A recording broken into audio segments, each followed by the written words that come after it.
Ah, que ótimo, que alívio. Eu não preciso pagar o tributo. Você não tem que cumprir com a obrigação principal. Mas e a acessória? A acessória você vai ter que cumprir. Lembre, você tem que cumprir a obrigação acessória sem dúvida nenhuma. Ah, mas a principal não tem. Ah, mas no direito tributário a acessória não depende da principal. E, portanto, você tem que ficar atento à obrigação acessória. Mas se eu não cumprir a obrigação acessória, no caso de uma entidade imune, o que acontece? Nos casos específicos de uma entidade de assistência social sem fins lucrativos ou de uma entidade educacional também sem fins lucrativos, essas pessoas, primeiro, elas precisam observar algumas condições, alguns requisitos para manter ou para assegurar esse benefício, para assegurar essa imunidade. E que requisitos ou que condições são essas?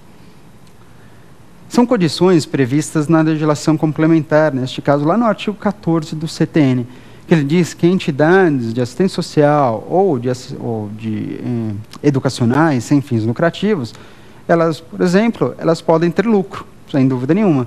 Só o que elas não podem fazer é distribuir esse lucro, ou seja, o dinheiro conquistado por entidades imunes como essas deve ser aplicado às suas finalidades essenciais. Além disso, essas mesmas entidades, elas, ao aplicar esse dinheiro, devem aplicar esse dinheiro aqui em território nacional. Elas não podem enviar esse dinheiro para o exterior. Elas não querem manter a imunidade? Então, me parece bastante justo que todo esse dinheiro seja aplicado aqui no país.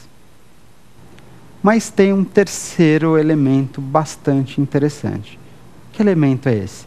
É aquele que diz que entidades como essas precisam, além de cumprir os dois requisitos anteriormente citados, elas precisam manter livros contábeis devidamente registrados. Tá? Na verdade, o CTN informa que entidades de assistência social, entidades educacionais sem fins lucrativos, deverão manter escrituração contábil regular.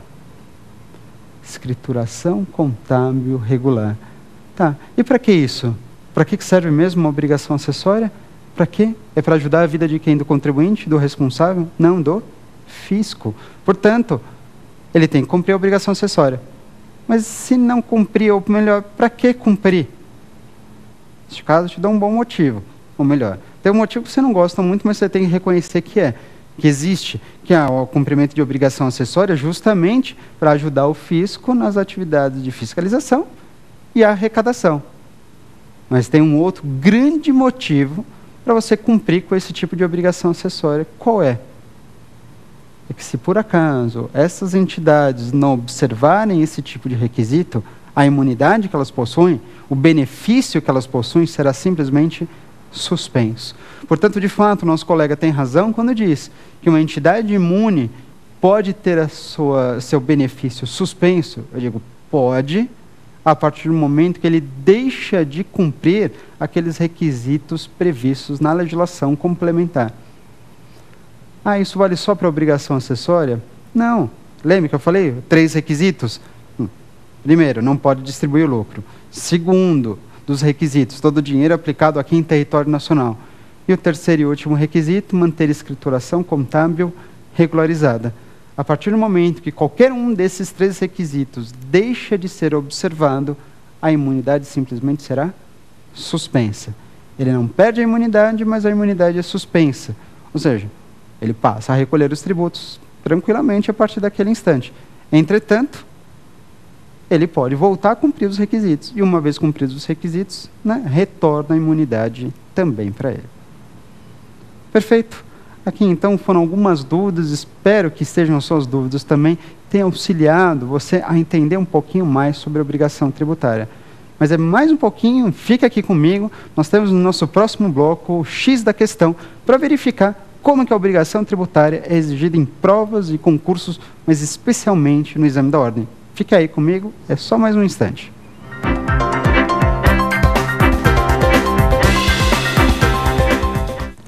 Voltamos então para o nosso terceiro e último bloco, nosso programa Prova Final, X da questão.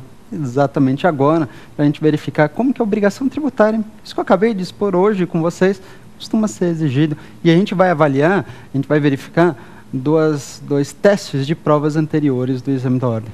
Já vamos de início? Vamos lá? Partir para o primeiro teste? Vamos lá. Primeiro teste, então.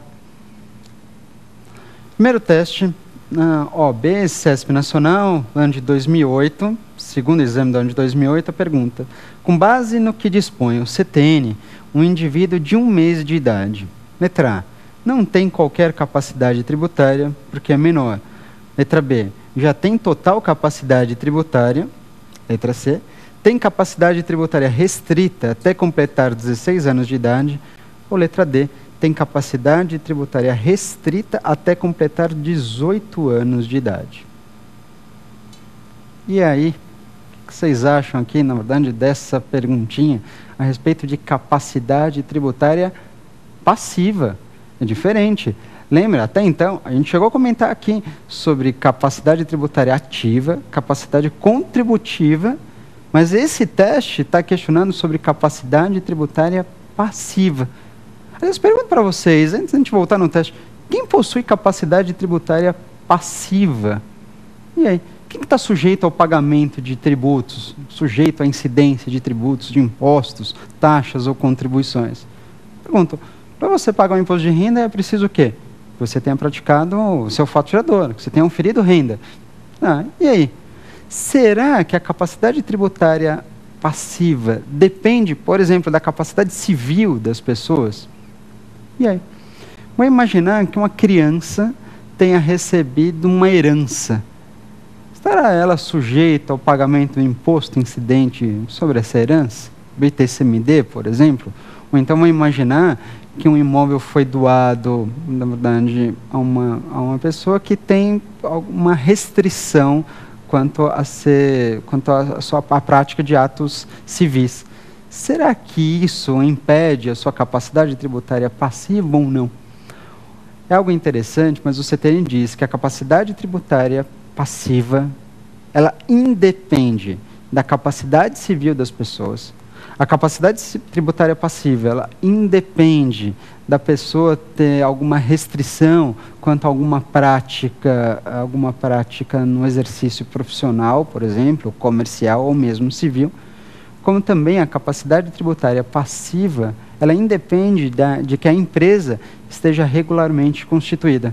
Portanto, olha só, resumindo, eu digo para vocês, a capacidade tributária passiva, ela independe, em relação às pessoas físicas, da capacidade civil ou dela ter alguma restrição comercial, profissional ou mesmo civil. Em relação à pessoa jurídica, em relação às empresas, a capacidade tributária passiva não depende dessa empresa estar regularmente constituída. Então você, que tem uma empresa, por exemplo, de fundo de quintal, fundo de garagem, como a gente diz, só porque ela não está regularmente constituída, não pense que você está livre do pagamento de impostos, não, porque você está sim sujeito ao pagamento de impostos. Porque a capacidade tributária passiva, para a capacidade tributária passiva, isso é independente. Portanto, vamos voltar aqui para a questão e verificar qual é a alternativa mais correta. A pergunta, então, é, com base no que dispõe o CTN, um indivíduo de 1 mês de idade, e aí, não tem qualquer capacidade tributária porque é menor? Tá certo? Depende. Depende de você ter capacidade civil para ter capacidade de pagar um tributo? Não, na verdade, não depende. Lembra que a capacidade tributária passiva independe da capacidade civil das pessoas. Portanto, essa alternativa A está errada. Vamos lá, próxima alternativa. Um indivíduo de 1 mês de idade já tem total capacidade tributária. E aí, gente? Um indivíduo de 1 mês de idade, 1 mês só, já tem total capacidade tributária? Olha, sem dúvida nenhuma, um indivíduo de 1 mês de idade já tem total capacidade tributária passiva. Por quê? Lembra que a capacidade tributária passiva independe da capacidade civil das pessoas. Portanto, a alternativa B, essa está perfeita, a alternativa mais adequada nesse teste. A capacidade tributária passiva independe da capacidade civil das pessoas. A alternativa B está perfeita. Joia, vamos lá então, vamos partir para o nosso próximo teste. Os demais alternativas aqui são próximas a essa que a gente já tinha ilustrado. Vamos para o próximo teste verificar um pouquinho mais sobre obrigação tributária. Próximo é um exame de 2007, também é o segundo, só que do ano de 2007, perguntas. A Nuporanga, Indústria e Comércio de Alimentos,